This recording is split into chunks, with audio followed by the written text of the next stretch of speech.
Greetings, everyone. Pete Pardo here from Sea of Tranquility. Welcome to another episode of What's Hot with Sea of Tranquility. That's right, it's Wednesday. New reviews coming at you hot and heavy all day long today, because that's what we do on Wednesdays here on the channel, right? For those of you who love new music, Wednesday is the day to tune in to hear about all the greatest and maybe sometimes not so great releases in the worlds of heavy metal, progressive rock, hard rock, classic rock, jazz fusion. That's what we cover here. And today on this episode, we're talking metal, folks. This is a monumental new metal release from a band from Philadelphia, Pennsylvania, here in the States. Strange place for a band of this ilk, who known as a doom band, but they certainly inject a healthy dose of just epic, classic heavy metal. I'm talking about Crypt Sermon, the Stygian Rose. I'm kind of, I almost wasn't going to do this today, review this today. It just came out because Rich Catino and I will be including this very band in our next episode of New Wave of Traditional Heavy Metal Primer, which is coming up at the end of the month. And we'll likely be talking about this album and this band amongst the 5 that we'll be talking about. But so many people have been waiting for this for a while, and so many people are talking about this, and it's that damn good that I wanted to give it its own show before Rich and I talk about the band again, along with 4 other bands. So yes, this is the 3rd studio album from this band. It's on Dark Descent Records. Again, Crypt Sermon, the Stygian Rose. Yeah, a lot of black here. That's, as you can see, right? So it's kind of like, I guess you can check it out there. You can kind of see it all. I always find these, there you go. You can kind of see the artwork, right? The artwork is very good, actually. It's just so damn dark. And here, of course, we've got very cool artwork inside, along with lyrics. There is the band. Yeah, and good luck reading the guys' names and what they play underneath. It's there, folks. You can barely see it. I'm going to go, I have another source here that I'm going to read that from, because good luck reading it on here. But yeah, the cool booklet. I love the layout of the lyrics and all the little artwork in there. I think that's very, very well done. I like the fact that it's a little bit lighter. So anyway, in the band, we have on lead vocals, Brooks Wilson. On lead guitar, Steve Jansen. On rhythm guitar, Frank Chin. On bass guitar, Matt Knox. On keyboards and synthesizers, Tanner Anderson. And on drums, Enrique Sagarnaga? Jesus, let me try that again. Enrique Sagarnaga.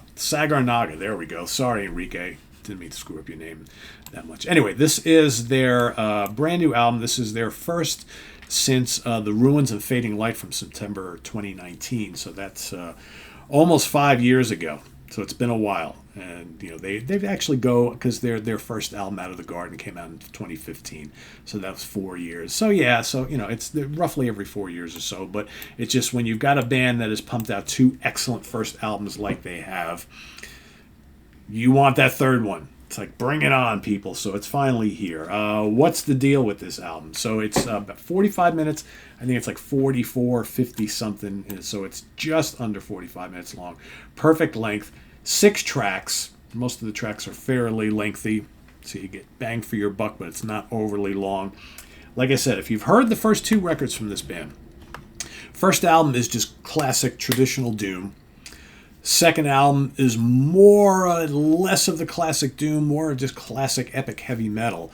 And I think that this album kind of takes both of those styles and puts them together, mixes them up, and out you got the Stygian Rose. Terrific stuff. If I could bring a couple points of reference, classic early Messiah Marcolin era Candlemass and like Rainbow Rising. Specifically like Stargazer, Light in the Black type of stuff, right? Especially Stargazer. That's kind of the feel I get from this album. Tremendous vocals. Also, maybe a little Solitude Aeternus, right? Because they go for that epic doom thing. That's that majestic doom that bands like Solitude Aeternus and Candlemass bring, right? It's less about Sabbath and St. Vitus and all that. This is more about that kind of like 80s, early 90s doom, right? Specifically from those two bands, because the vocals are kind of like, they're big up front and they're powerful. Glimmers in the Underworld kicks things off. What a terrific track. Holy moly. There's riffs to die for on this album, and some of the best lead guitar soloing in this style of music you will hear this year. Absolutely sensational, melodic yet fiery guitar solos that just burst from the speakers. Tremendous, tremendous stuff. Thunder, The Perfect Mind comes next. Also a really kick-ass song. This is like one of those albums that just kind of keeps picking up steam as it goes on. Down in the Hollow, another tremendous, tremendous track. Killer riffing on that one. Heavy is the Crown of Bone. Might be the song of the album. And it is heavy as the Crown of Bone. Big galloping, barnstorming riffing, just shooting through the moon, soloing, and man, those vocals just get you right here. Awesome stuff.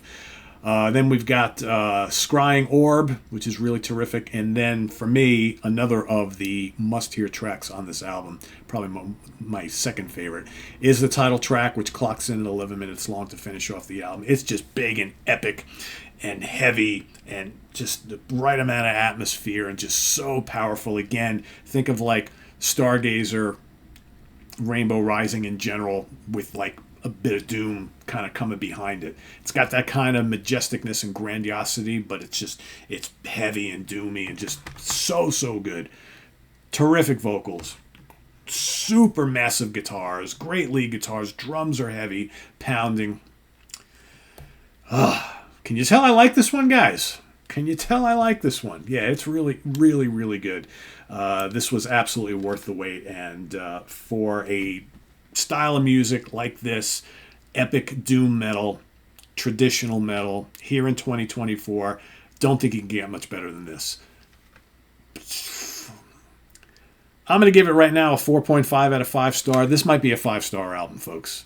Again, I've only had this for a few days. I've listened to it a number of times, and I'm like, it just keeps getting better. I don't want to declare it a 5 out of 5 star quite yet. Give me a couple of weeks, and I might just do that. For right now, it's damn near that. So, the Stygian Rose from Crypt Sermon, terrific U.S. epic doom / traditional metal band from Philadelphia, home of the Phillies. Don't miss this. Do not miss this. Dark Descends Records. I'm going to drop the link to the Bandcamp page down below. Go check it out. You won't regret it. So good.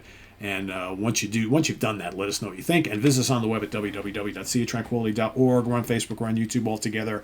Boom! All the damn time. Please subscribe if you haven't already and click on that notification bell so you get... I'm fired up with this one, man, let me tell you.